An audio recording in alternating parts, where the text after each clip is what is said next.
Olá, boa noite, doutor. Olá, boa noite. Noite. Tá, tá escutando a gente bem? Tô. Pronto. Primeiramente, doutor, obrigado por estar disponibilizando esse tempão aí para estar falando com a gente, tá? Eu me chamo Cauã, vou ser o mediador da live. Aqui no meu canto, eu não sei como que tá dividida as telas, mas a gente tem nossa querida Tainá aqui em cima e o nosso querido João, tá bom? A gente vamos começar a dar início à nossa live hoje. Doutor, há 2 anos atrás a gente começou a surgir alguns casos na China, né? Desse novo coronavírus, e o Brasil foi se monitorando ali de longe e acabou se explodindo muito rápido também, e acabou chegando no Brasil e em outros países, né? E daí veio muitas coisas, né? Máscara, lockdown, logo veio a vacina, graças a Deus. Hoje a gente tem bastante gente vacinado, mas hoje os casos voltam a subir novamente. A gente já está diante de uma nova quarta onda, doutor? É que se a gente for olhar, né, no Brasil, a gente falar em terceira onda, né? Quando a gente fala quarta onda, seria mundial, né?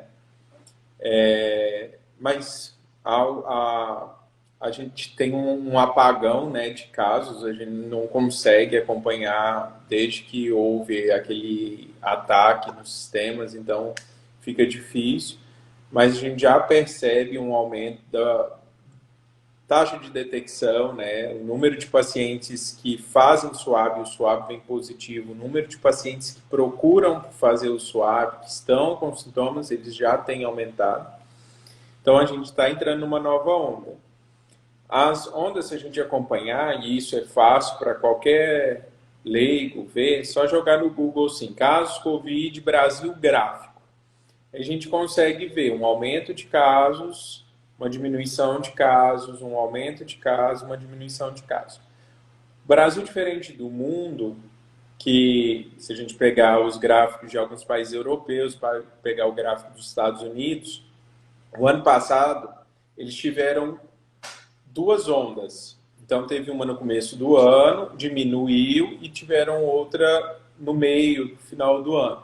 A gente não teve duas ondas no ano passado, a gente teve uma grande onda, uma onda que ocupou quase que o ano inteiro. Aí, por isso que a gente tem uma contagem diferente para o Brasil. O Brasil está entrando agora na terceira onda. Legal. Esse aumento de caso agora no final do ano, ele já estava programado? Já era algo esperado devido às festas de fim de ano? É assim, que existia a perspectiva de uma nova onda, essa perspectiva, eu falo que eu parei de falar se ia ter ou não, porque eu estava passando como mentiroso, porque se a gente fosse olhar dados epidemiológicos, eles falavam numa terceira onda em setembro do ano passado. Só que a variante Delta, ela não teve um impacto no Brasil de maneira tão intensa quanto ela teve em outros países, e acabou que a gente ainda estava numa ressaca grande da beta, da gama, né, que é a P1, e a gente não teve uma nova onda, a gente teve um quadro de estabilidade. Veio a Omicron e já sabia do potencial de transmissibilidade. E se a gente for acompanhar, a gente está vivendo um ciclo desde o início da pandemia, que era meio que esperado que isso pudesse acontecer. Porque o que acontece? Começo de 2020, um vírus novo. Fecha tudo, medidas restritivas durante o primeiro semestre. Segundo semestre, as coisas começam a abrir. Só da gente lembrar do feriado 7 de setembro de Jericoacoara de 2020. Que tava, acho que o Brasil inteiro estava de Jericoacoara naquele feriado. Final do ano, nova onda, porque as coisas começam a abrir, as pessoas começam a se expor, usa menos máscara, aglomera, aumenta casos. Aí a gente teve a segunda onda. Fecha tudo, controla os casos. Começa a abrir as coisas, um novo caso. Então, as ondas no Brasil, elas estão cíclicas, né? E era esperado porque, se a gente for olhar no último semestre, no primeiro semestre, todo mundo fez as coisas como deveriam fazer. Do segundo semestre, já tem muita gente muito relaxada. João? Doutor, sobre vacinação infantil, O ministro Marcelo Queiroga disse que pretende exigir prescrição médica para que crianças de 5 a 11 anos possam vacinar. E também o tratamento dos pais. Alguns técnicos da pesquisa, a vacina não existe necessidade, porque se o imunizante já foi aprovado pela agência regulatória, está no PNI, já houvesse essa indicação médica. Qual a análise você faz disso? Que, assim, infelizmente, desde o início da pandemia, politizaram a saúde totalmente, né? O tratamento foi politizado, o início da vacinação foi politizado e agora de crianças também está sendo. Não tem sentido nenhum, né? A vacina do Covid, ela não é diferente da vacina da tuberculose, não é diferente da vacina do tétano, e não se precisa de nenhuma prescrição, não precisa de nenhuma autorização para que uma criança seja vacinada para qualquer outra coisa. E aí não faz sentido nenhum ser para o Covid. É uma fatalidade porque a gente está vivendo uma epidemia e uma pandemia concomitantes. A gente tem um Covid e um influenza ao mesmo tempo. Todos os serviços de saúde estão sobrecarregados e aí vem o ministro da Saúde exigir uma prescrição médica, fazendo com que os pais, se isso pegar, que eu torço para que não, né? Os governadores já falaram que não vão acatar isso, que as crianças vão ser vacinadas sem nenhuma carta de anuência, nem nada. Se isso pega, imagina, além de todo mundo que está gripado, todo mundo que está doente, a mãe que precisa vacinar as crianças tem que ir lá enfrentar uma fila para poder se vacinar. Que mãe que vai a ter mais o que fazer dentro de casa do que passar 6 horas para pegar uma carta para deixar o filho dela vacinar? Então, é ridículo e é revoltante, é desnecessário, irresponsável, porque é uma vacina que... Ontem eles falaram que o Brasil vai ser um dos primeiros países a imunizar crianças. É uma mentira. A gente já tem pelo menos uns 25 países imunizando crianças, se eu não me engano. Só nos Estados Unidos já foram aplicadas 8 milhões de doses de vacina em crianças nessa faixa etária. E a vacina já mostrou que ela é segura, que ela é efetiva. Então... eles não estão fazendo nada mais do que politizar um tema de saúde. Tainá? Boa noite, doutor. Tudo bem? Boa noite. Eu queria saber a sua opinião sobre o novo vírus da influenza, o H2N3. Queria que você falasse sobre os quais riscos que ele apresenta para a população e como o governo e o Ministério da Saúde estão preparados para enfrentar esse novo vírus. Só a gente inverter aí, porque não é H2N3, é H3N2, certo? Aí, é assim, os vírus influenza, eles circulam entre a gente há muito tempo e eles têm 2 proteínas na superfície, proteína H e a proteína N, e mudanças nessa proteína dão origem a esses números, por isso que a gente tem vários números. H1N1, H3N2, existe H2N3, 5 e assim vai. Então é uma cepa nova, né? Mas é uma cepa de um influenza. A gente sabe que o influenza é causador de um dos vírus causadores de gripe e que ele pode complicar, ele pode se agravar. A gente tem a epidemia de influenza em 2012, que gerou internações, mortes, inclusive.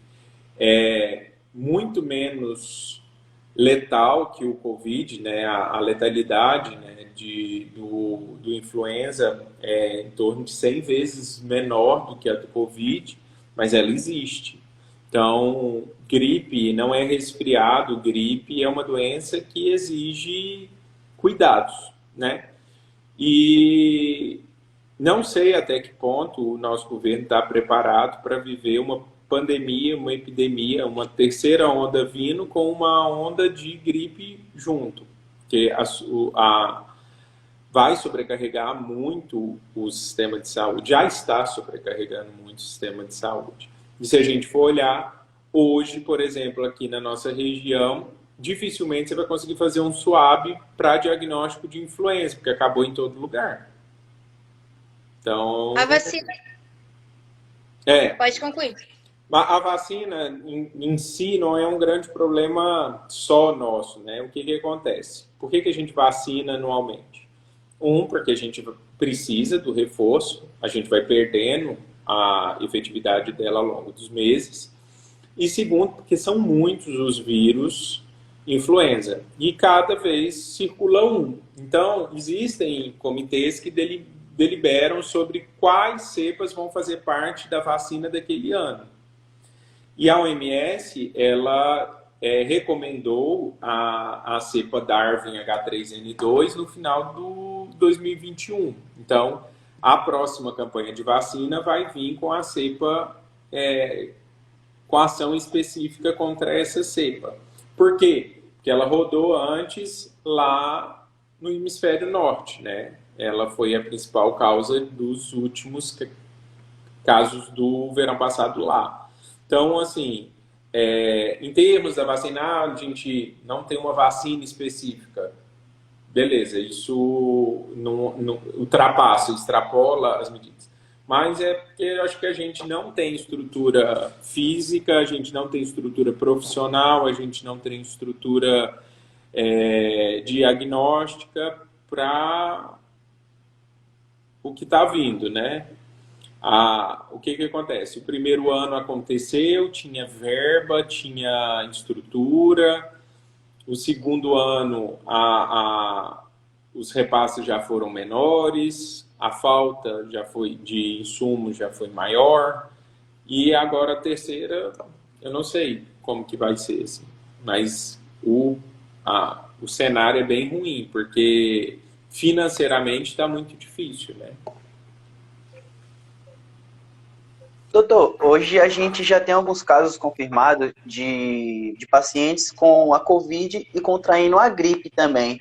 Já era esperado, quando surgiu a onda da gripe, de ter pacientes contaminados com as duas? Sim, que botaram até o nome, né? Flurona. Eu não gosto muito, porque quando você cria um nome, dá a impressão de que é uma outra doença. E a gente não sabe se é isso, né? São dois vírus que estão com alta taxa de circulação, então, e são dois vírus que são muito transmissíveis. Porque gripe é muito transmissível e a Omicron também. Então, era de se esperar que sim, você poderia ter, e tem muito mais casos do que foi diagnosticado, a gente pode ter certeza. Agora, qual que é o impacto disso? A gente ainda não tem dados para falar, né? Porque vai ser mais grave, vai aumentar a chance de hospitalização, vai aumentar a chance de morrer, tem sintoma que é específico para esse tipo de doença, para ela receber um nome diferente. Isso ainda não tem dados. Ao que tudo indica, os pacientes que já foram, a maior parte dos pacientes que já foram diagnosticados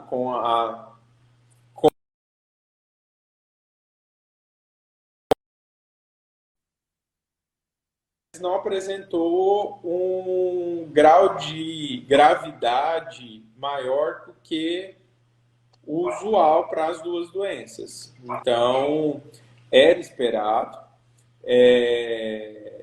mas existe a chance de que essa exposição, esse cruzamento de dois vírus gere um terceiro vírus remota, porque eles não comungam, né, de trocas assim, mas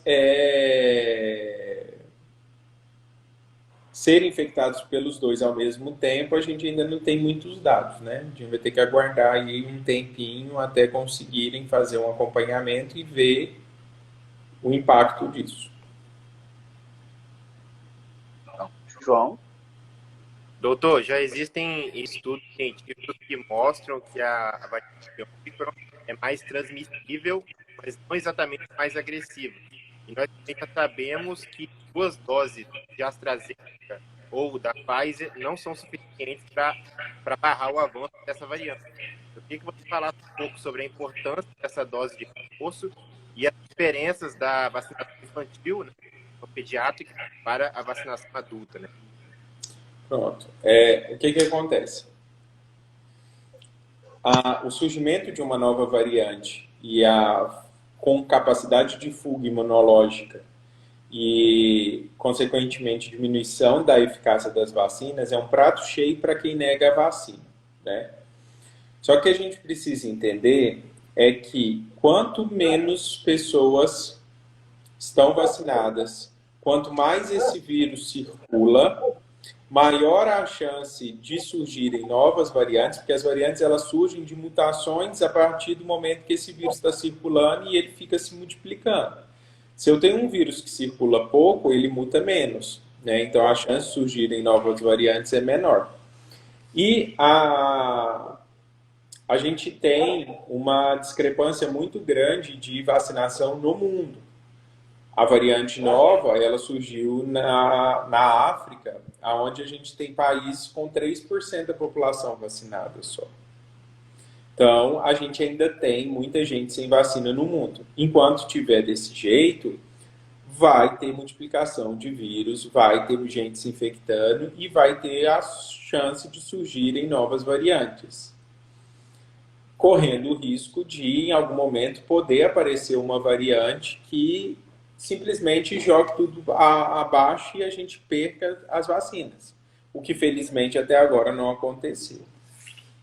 A Omicron, ela tem muito mais mutação e ela mostrou que ela é capaz de fugir do sistema imunológico e realmente diminuir a eficácia das vacinas. 2 doses de vacina contra ela têm uma efetividade só de 30%, ou seja, elas não são efetivas. Mas uma dose de reforço elevou substancialmente o número de anticorpos neutralizantes. E aí a eficácia das vacinas sobe para 70%. Lembrando que o objetivo da vacina não é não se contaminar com a doença, é não se agravar da doença. E isso não é só para a vacina da Covid, isso é para a vacina da gripe, isso é para a da tuberculose. Quantas pessoas a gente não conhece que tem a marquinha no braço da vacina da tuberculose, que é a BCG, e tiveram tuberculose? E ninguém questiona isso. Mas a pessoa não pode ter vacinado para Covid e ter Covid, porque aí a vacina não funciona de jeito nenhum.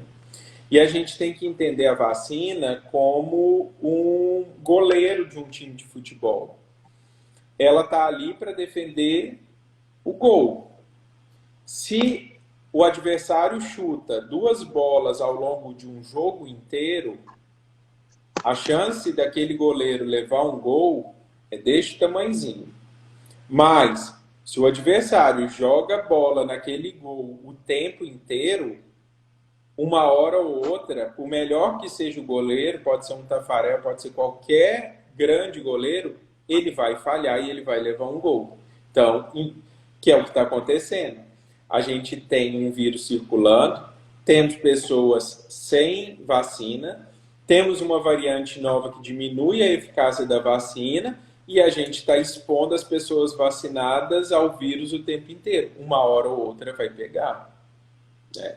Então, vacina não é uma medida individual. Vacina é uma medida coletiva. De nada adianta eu estar vacinado numa comunidade sem vacina. Eu vou falhar e eu vou estar exposto do mesmo jeito. Para que a minha vacina funcione, eu tenho que estar num contexto de pessoas vacinadas. Do contrário, a minha vacina não vai me proteger de nada. E é o que está acontecendo. A gente ainda não tem uma porcentagem substancial de vacinados. E aí estão surgindo cepas que diminuem a eficácia da vacina. E aí acaba virando esse ciclo. No entanto, indiscutivelmente, a vacina ela mostra se ela está perdendo efetividade em termos de transmissão, né, de infectividade, né, o vírus consegue infectar um indivíduo vacinado, o número de internação e o número de óbitos dos pacientes vacinados, eles continuam muito baixos. Então, a princípio, a vacina ela tem um mérito muito grande, né? Em relação à dose de vacina de crianças, né, que você tinha perguntado, é uma dose diferente, né? A criança utiliza uma quantidade em ml diferente e a concentração de antígenos, né, na vacina também é menor. Então, por isso que não é simplesmente o governo vai aceitar a vacina e eu vou fazer a vacina de adulto da Pfizer para as crianças. Vai vir vacinas específicas para a criança. Perfeito. A Tainá vai ler alguns comentários, Tainá. A Paula.italo123, ela está perguntando se é verdade que está tendo uma outra variante com o nome de IHU. Hoje eu recebi algumas vezes um material falando de uma nova variante na França com 46 mutações, só que eu não encontrei nenhum dado oficial a respeito dessa variante. Então eu acredito que seja fake news. Sim. Pode ler outro, Tainá. Passou o nome da pessoa que fez aqui, ó. Na sua visão, no que se refere à circulação desse vírus, há motivo para mais preocupações do que nos invernos anteriores? Quem está perguntando é Fernanda, 2930. Do H3... Eu acho que ela está se referindo ao vírus da influenza. Na verdade, assim, influenza, eles fazem surtos, fazem epidemias de tempo em tempo, né? Então, mesmo que nada tivesse acontecido, poderia estar acontecendo, beleza. Mas um ponto importante a gente teve uma redução muito grande dos casos de influenza durante as épocas em que as medidas mais restritivas do Covid estavam sendo feitas de maneira majoritária pela maioria das pessoas. Então, por quê? Porque o que serve para um vírus respiratório serve para o outro. Usar máscara, distanciamento, higienização das mãos evita Covid, mas evita influenza também. Então, um ponto importante para esse surto, essa epidemia já não é um surto, né? Já é uma epidemia de influenza que a gente está vivendo, foi a diminuição das medidas preventivas do Covid. Se todo mundo ainda tivesse bem aderido ao uso de máscara e ao distanciamento social, o número de pessoas gripadas seriam infinitamente menores. Tainá, pode ler o próximo. Eu queria saber sobre a questão de fake news. Como é que tu lida com isso, principalmente tu que é médico, para explicar para os pacientes o que às vezes circula nas redes sociais que não é verdade e tu tenta mostrar um outro lado, o lado da verdade, tentando explicar para o paciente? É assim, eu tenho duas formas de lidar, depende da forma que eu sou abordado. Pacientes que chegam com educação e preocupados, às vezes, com uma notícia, querendo saber se aquilo ali é verdade ou não, eu tenho toda a paciência do mundo de tentar explicar se é ou se não é e por quê. Agora, se vem muito cheio de razão, impõe tudo, eu mando a merda e pronto.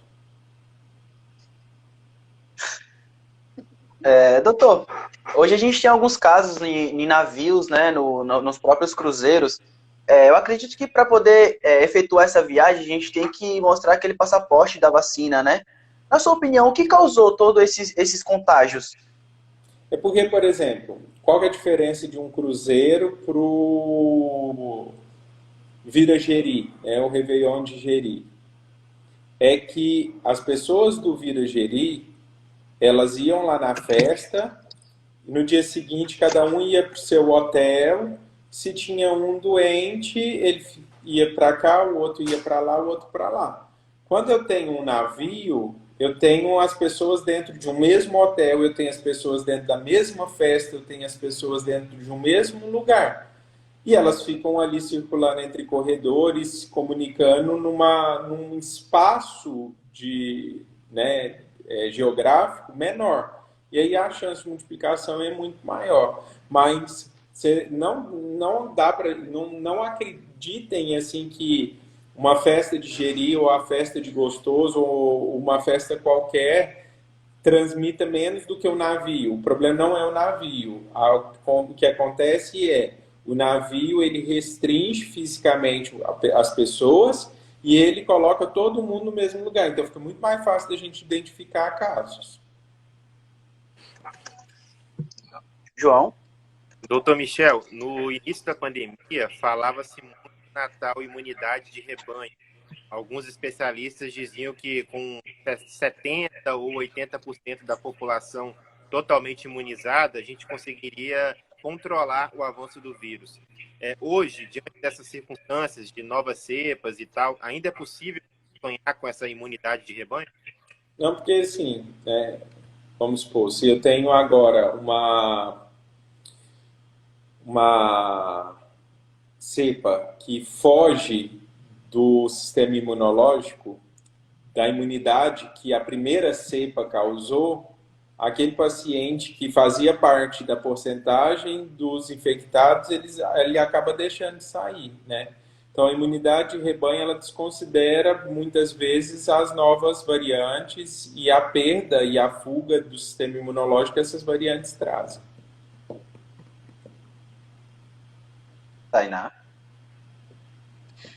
Eu queria saber, doutor, se tem como evitar uma próxima pandemia. Digamos que superamos a Covid, o que a gente pode fazer para evitar uma próxima pandemia? É assim, eu acho que evitar é muito difícil, né? Assim, o que essa pode trazer, né, de lição que quando se trata de vírus respiratório, o distanciamento é muito importante, o uso de máscara é muito importante, porque são doenças que são transmitidas pessoa a pessoa. Então, se eu faço isso, eu já tenho uma possibilidade de diminuir muito a minha contaminação, a minha transmissão, né? Mas é muito difícil porque vírus eles vão poder mutar e acabarem surgindo novos ao longo dos próximos anos, sempre, né? E um vírus novo, ele encontra uma população sem imunidade específica para ele, e aí a chance dele se transmitir, ele tendo um bom potencial de transmissão, ele vai fazer. Então, assim, eu acho que impossível é pesado, né? A gente falar que é impossível não ter, conseguir controlar uma nova pandemia, mas é muito difícil a gente falar e cravar que consiga evitar totalmente uma nova pandemia. O que tem que ficar é sempre as lições do que a gente já viveu. É assim, então, pontos principais. A gente já sabe como que evita, né, e não deve se contestar. É um absurdo pessoas até hoje contestando máscara. Pessoas usando máscara face shield como se fosse máscara no shopping. Isso para mim é um grande absurdo. Segundo ponto, entender que os quadros virais, na maioria das vezes, eles não têm tratamento específico, não tem um antiviral. E o fato de não ter um antiviral não significa que aquela doença não tenha um tratamento, né? Cuidado também é tratamento. E aí isso serve de alento para que numa próxima pandemia, se falarem que existe uma suspeita de que droga tal funcione, todo mundo comece a tomar como foi nessa, né? Infinitas pessoas tomando tudo que possa parecer no começo, achando que não ia pegar. Então, e acabar se expondo à toxicidade de vários medicamentos de maneira desnecessária. Mas evitar eu acho muito difícil. A Paula Doutor, pergunta. Desculpa, Cauã. pode falar, Tainá. A Paula Ítalo123, ela tá perguntando de novo. O que você acha de festas ser liberadas sem máscara e com passaporte de vacina? E em outros locais ser obrigado a usar a máscara? Qual a lógica, sendo que era para ser obrigado em todos os cantos? Não tem lógica. Assim, realmente não tem lógica. Por que que para eu andar no shopping eu preciso de máscara e para eu ir num show eu posso ir sem? Não tem lógica. Então, não existe lógica. Estava errado. Doutor, hoje a gente já tem um conhecimento um pouco, básico ali da Covid, né, 19. Eu queria saber do senhor de que forma essas novas variantes como que eu posso dizer, se diferenciam da Covid. Clinicamente não se diferencia, né? Assim, continua sendo um vírus respiratório, então os sintomas são os mesmos.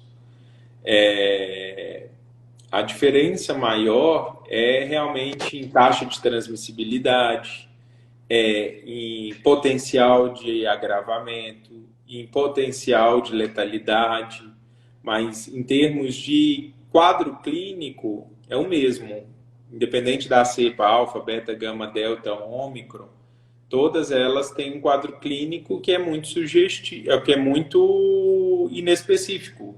Que tanto é que a gente agora está na vigência de um Covid junto com influenza e a gente não consegue bater o olho e falar isso é Covid e isso é influenza.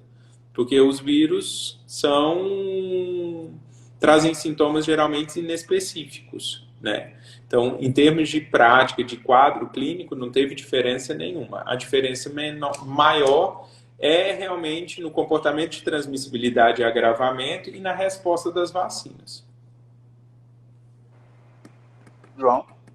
Doutor, para 2022 agora, o Ministério da Saúde não pretende usar a Coronavac e a Janssen seguem com autorização para uso social apenas. O que está nos planos da saúde é utilizar a AstraZeneca e Pfizer. Qual o peso disso para o nosso calendário de vacinação? Você acha que tem uma decisão mais técnica, tem a ver com a biotecnologia de cada um desses participantes, ou é uma decisão política?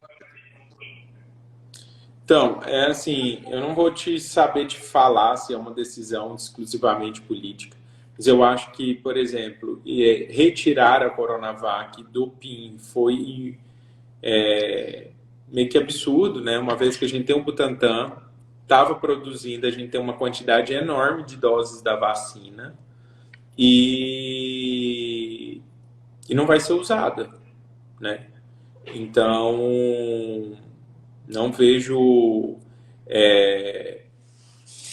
com muita racionalidade essa decisão. Mas também não sei te falar se isso foi exclusivamente político. A Coronavac ela mostrou uma menor eficácia em alguns perfis de paciente, mas se a gente for olhar para a maioria das variantes em populações adultas, ela teve uma eficácia muito boa. A gente tem países que foram predominantemente vacinados com Coronavac e que não tem um número maior de casos do que outros que foram predominantemente vacinados com Pfizer. O comportamento ao longo dos últimos meses tem sido semelhante. Então, assim, eu acho que retirar ela totalmente, a gente precisando de vacina, como ainda está tendo dificuldade, eu não achei que foi adequado, né? Mas não tem como te afirmar se foi só político. Cauã. Tainá? Oi? Perguntar também, eu quero aproveitar o gancho e perguntar a diferença da biotecnologia dessas vacinas. A AstraZeneca é uma vacina de vetor viral. O Coronavac é vírus inativado. Eu vi que, estatisticamente, pessoas que foram vacinadas com a AstraZeneca demonstraram mais reações colaterais após a segunda dose. Isso tem a ver com o fato de ser uma tecnologia relativamente nova? Não, é porque o que acontece? A Coronavac é um vírus inativado. Então, é um vírus morto, né? Para ficar mais fácil de se entender. Só que é o vírus inteiro, e aí ele gera uma resposta, e essa tecnologia já é utilizada há muito tempo.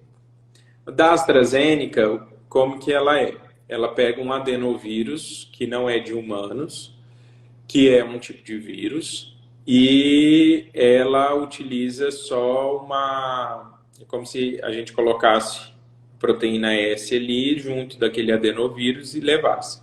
Como é um vírus e ele não está inativado, ele gera uma resposta maior, e aí por isso que dá mais efeitos, por isso que a AstraZeneca vinha de paulada mesmo, porque aí a resposta do sistema era mais intensa, né?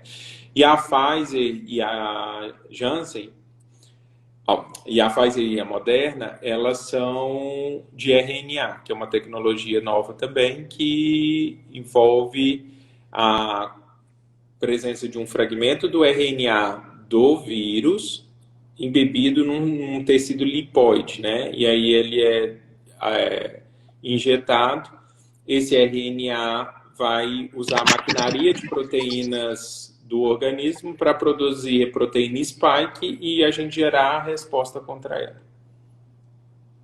Perfeito. E aí aqui vale o parêntese de falar que este material genético que foi injetado do vírus, ele não vai ser anexado ao nosso material genético, ele não vai fazer parte, não é um chip e a gente não vai ficar com isso. Ele vai codificar uma proteína, a gente vai produzir uma resposta contra essa proteína e acabou o RNA. Boa. Doutor, falando em fake news, o Júnior 7773, ele está perguntando: doutor, esse vírus foi criado em um laboratório ou essa história é fake news? É assim, ninguém bate o martelo nem que sim, nem que não. No entanto, assim, tem alguns trabalhos, tem muito tempo que eu não leio muito sobre isso. Mas, assim, lá no início, tinham trabalhos bem interessantes que mostravam que o vírus ele tinha vários erros que facilitavam a ação do sistema imunológico, que agiam, que poderiam prejudicar o comportamento do vírus e que eram erros, assim, meio que básicos. Então, que se foi feito por laboratório, foi mal feito. Então, isso leva a crer que ele tem características de ter sido uma coisa natural mesmo, né? E aí, quando se fala de uma origem natural, os mercados, né, lá da Ásia, eles têm um gosto culinário meio peculiar e eles aproximam espécies que na natureza não teriam tanta proximidade, né? Então, a perspectiva é de que o Covid veio da associação de morcegos com pandolim. Pandolim seria tipo um gambá, alguma coisa nesse sentido. Na natureza, o encontro desses dois animais ele seria raro, ou pelo menos esporádico. À medida que eles ficam ali dentro, em gaiolas, um do lado do outro, eu impulsiono a ocorrência de uma relação que no ambiente não existiria. E a origem tende a ser mais essa. Então, aparentemente, essa questão de ser laboratório é meio que teoria da conspiração. Doutor, eu queria saber a tua opinião também sobre outros médicos que no início da pandemia receitavam remédios que hoje são contraindicados à Covid. O exemplo é a cloroquina também. Aqui no Rio Grande do Sul, onde eu moro, tem diversos casos, inclusive meu marido e conhecidos, que no início da pandemia acabaram contraindo a Covid-19, foram para os hospitais, e alguns médicos chegaram a receitar a cloroquina e a ivermectina, e outros ainda perguntavam se o paciente queria ser medicado com esses medicamentos. Foi o caso do meu marido. O médico que atendeu ele perguntou se ele queria tomar cloroquina. E o caso de conhecidos meus, os médicos simplesmente receitavam esses 2 medicamentos para eles fazerem o tratamento. Inclusive, uma amiga minha, ela acabou fazendo o tratamento com a cloroquina e acabou tendo problemas no organismo muito maiores que a Covid depois. Então, é assim, a gente teve a condução do Covid no Brasil, ela foi aberrante em vários pontos, e um ponto foi esse, né? Uma parcela dos médicos, dos profissionais de saúde, negou a ciência e se abraçou em trabalhos mal feitos, em dados experimentais, e como se aquilo ali fosse uma verdade absoluta, e criaram protocolos de medicamentos que nunca se tiveram certeza que funcionasse. Lá no início, né, no começo, quando não se sabia nada e se tinha uma extrapolação de estudos com outros vírus, por exemplo, com outros coronavírus como o MERS, que é aquele coronavírus do Oriente Médio, ou com o primeiro SARS-CoV, deram origem a essa especulação de que esses medicamentos talvez funcionassem. E aí você tinha muita gente doente e você não sabia nada da doença. Então, existia meio que uma licença poética de usar alguma coisa na tentativa de fazer alguma coisa. No entanto, logo já foi visto que esses remédios não funcionavam. E aí é que eu vejo como um grande problema. Então, ter usado lá no começo, na época que ninguém tinha certeza de nada, numa tentativa heróica de fazer alguma coisa, é até justificável. Agora, o grande problema é que hoje a gente já está com 2 anos de pandemia, e se a gente for olhar, ainda tem médico acreditando que azitromicina, ivermectina, colchicina, cloroquina e afins funcionam. Aí, isso para mim é criminoso, eu não consigo expressar em outra forma que não dessa maneira, né? Então, assim, é um fato, ninguém sabia conduzir Covid no começo. Ninguém sabia como tratar a parte respiratória, como tratar a parte medicamentosa. A gente era um monte de perdidos. Agora, meio de 2020, a gente já tinha dados suficientes para ver o que não funcionava. Se não tinha o que funcionava, porque foi em julho de 2020 que veio o Recovery falando sobre o corticoide, foi a primeira a primeira droga que mostrou um benefício positivo. Nessa mesma época, a gente já tinha vários dados mostrando que não funcionava. E as pessoas continuaram insistindo. Eu falo que até hoje no meu consultório eu tenho que todos os dias fazer a mesma ladainha de que a azitromicina não funciona, que ivermectina não funciona. E a sensação muitas vezes é de que a gente está trabalhando sozinho, porque é um falando que não funciona contra 20 usando. E é aquilo. Teve um Reels meu que ficou famoso, assim, foi um dos que mais rodou no começo do ano, que perguntaram por que os médicos ainda prescreviam. E eu falei, ou porque são burros ou porque são frouxos.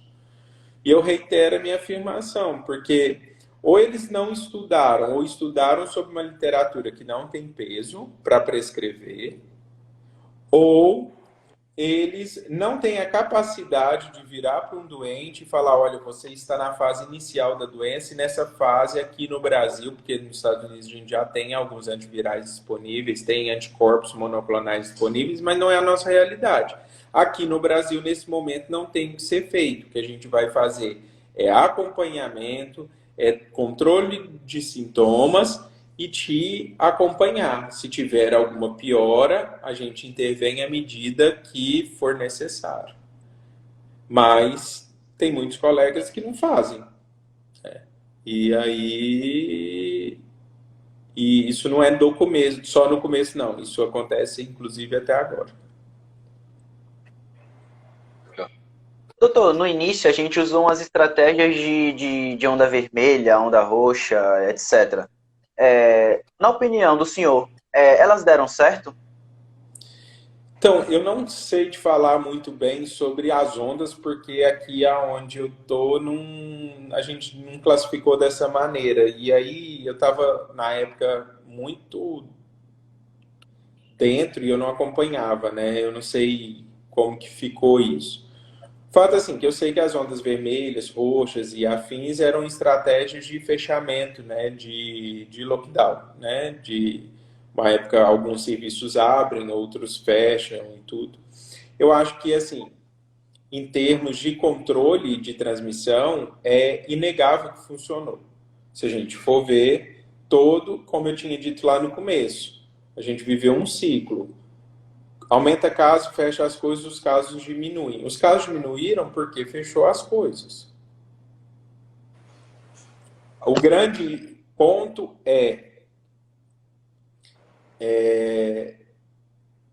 qual foi o custo disso,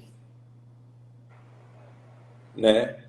Em termos de economia, em termos de impacto, porque será que não era melhor, será que não é melhor, uma estratégia melhor, a educação em se manter as pessoas locomovendo, pelo menos o básico, e com a orientação do uso de máscara e tudo, porque o que acontece fecha tudo.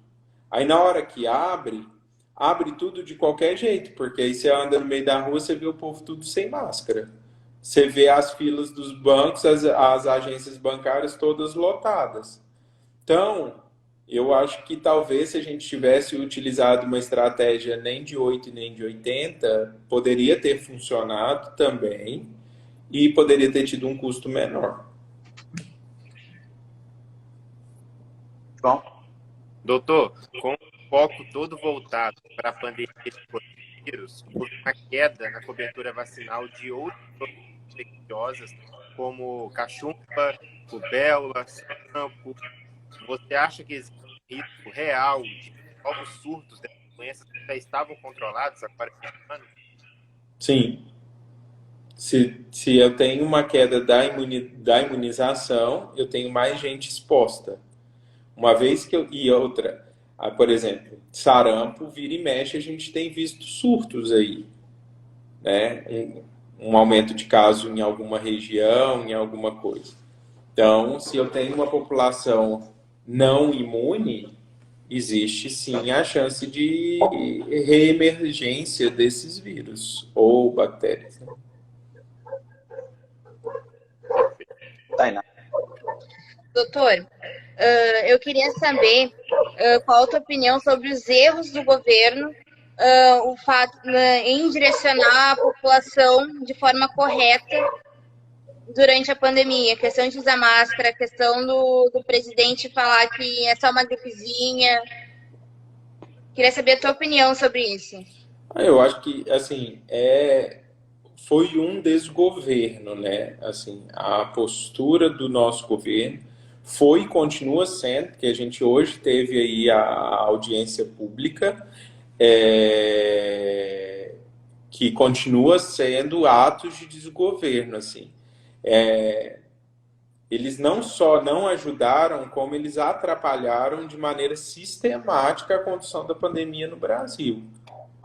E não é por nada que a gente tem um cenário tão catastrófico em comparação com vários outros países, né? Então, em número de casos, em número de óbitos, em tudo.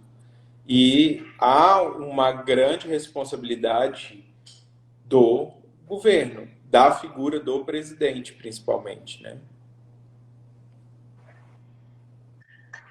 Legal. A gente vai se encaminhando para o nosso fim de entrevista, né, com o nosso querido doutor Michel. Doutor, eu queria saber do senhor quais as lições que a gente vai levar dessa pandemia que a gente atravessa hoje. primeiro, o que eu espero que a gente leve alguma coisa. Porque a sensação que eu tenho é que tem muitos que ainda não aprenderam nada, né? Então, tem gente que não vai entrar e sair da pandemia sem ter aprendido nada. Mas o que eu espero é que a maioria das pessoas, elas entendam que só existe uma ciência, né? Existem vários trabalhos, mas trabalhos que tenham fundamento, que tenham relevância, que podem ditar uma conduta, eles precisam seguir um único caminho.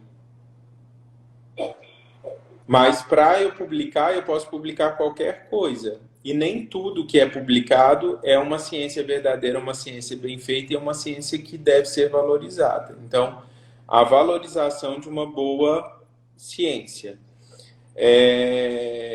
O segundo é não duvidar nunca de que vacina salva vida. Vacina salva vidas, vacinas não são 100% efetivas e vacinas podem trazer efeitos adversos. Só que se uma vacina ela foi liberada para uso, ela já mostrou que ela tem efetividade pelo menos de 50% e ela já mostrou que o seu risco é menor do que o seu benefício. Então, se uma vacina ela foi liberada e o povo da Anvisa eles não estão lá brincando, né? Os caras eles têm uma responsabilidade técnica gigantesca. Para uma vacina ser aprovada são muitos passos e eles não estão ali fazendo assina aí e continua jogando paciência no computador. Não, são discussões mesmo, são pessoas competentes que estão ali. Diferente de outros setores, eles estão ali por competência, né, e não por indicação. Se elas foram liberadas, é porque elas já mostraram isso, elas são efetivas e elas são seguras, né? Então, acreditar que vacinas salvam vidas. O terceiro ponto seria que a gente tivesse menos imediatismo, né? Eu sei que está todo mundo cansado, já são 2 anos vivendo nesse clima de pandemia, que a gente quer voltar ao normal, mas se a gente não tiver consciência de que não vai voltar da noite para o dia, a gente vai viver fora do normal por mais tempo. Que se tivesse todo mundo fazendo da maneira correta, a gente estaria num cenário hoje talvez bem melhor do que o que a gente está. E aí a gente precisa de paciência, né?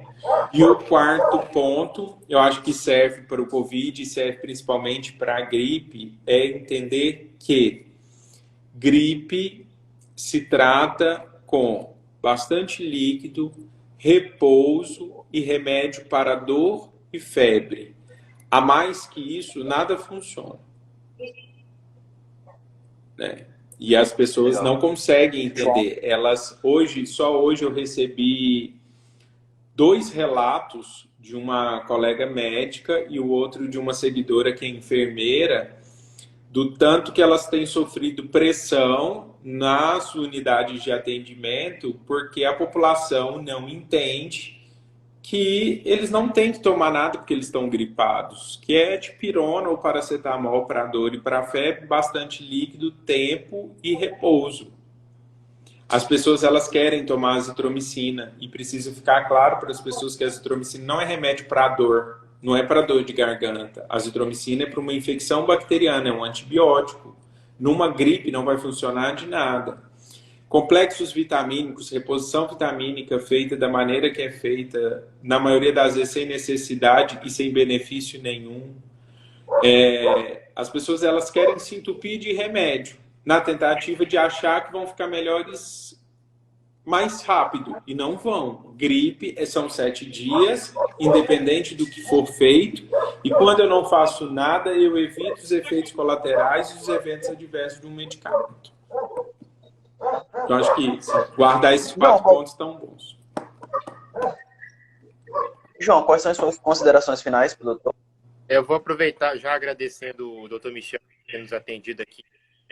Eu vou fazer duas perguntas em uma. A primeira é o seguinte: nos Estados Unidos, a variante Ômicron já responde por mais de 90% das infecções de Covid, segundo dados do CDC. Quero saber como a gente pode se espelhar no que está acontecendo lá fora para adotar medidas restritivas aqui no país. A gente sabe que os Estados Unidos e a Europa são muito influenciados pelo movimento antivacina. E a segunda pergunta é sobre o Rio de Janeiro. O prefeito Eduardo Paes anunciou hoje o cancelamento do Carnaval de... esse é o ideal mesmo? Cancelar as festividades de Carnaval? Um novo lockdown? Novas medidas restritivas para poder evitar essa quarta onda? Pronto. Em relação ao que fazer dos Estados Unidos e da Europa, a gente já não tem o que fazer, porque a gente já está igual aos Estados Unidos e da Europa.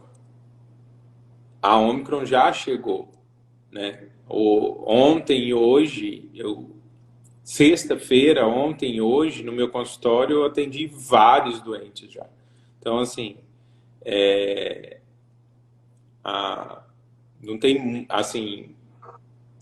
muito o que fazer espelhado neles, porque a gente já está igual a eles, na verdade, né? Então, não tem uma roda para ser inventada.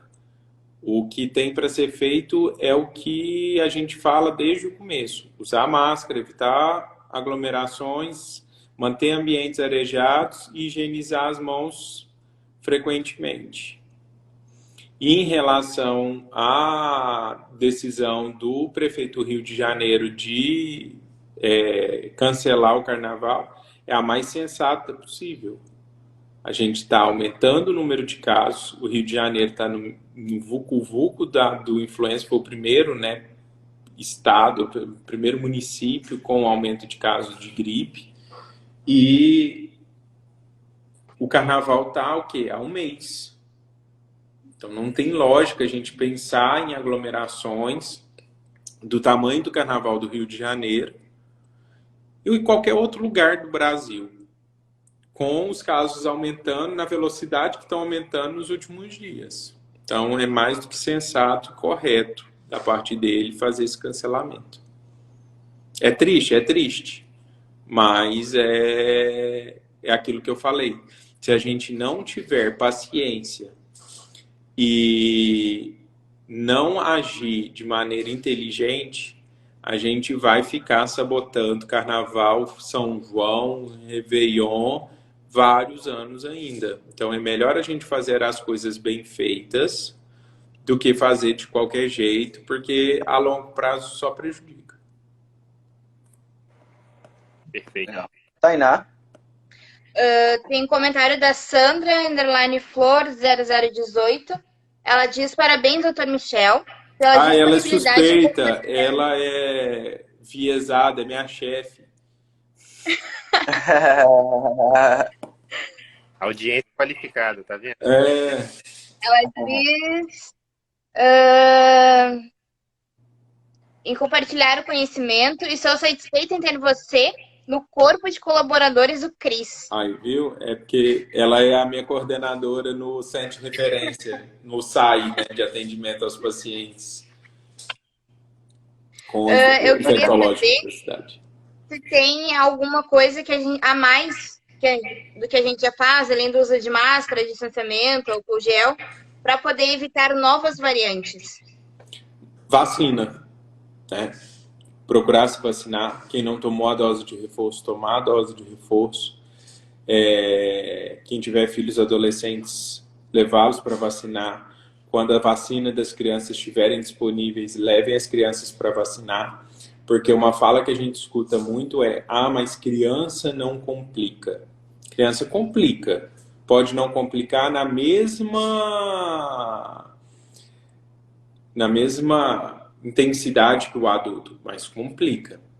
E quando eu disse lá mais cedo que vacina não é uma medida individual, ela é coletiva, a gente tem que entender que crianças até 11 anos em torno de aproximadamente, se eu não me engano, 20% da população.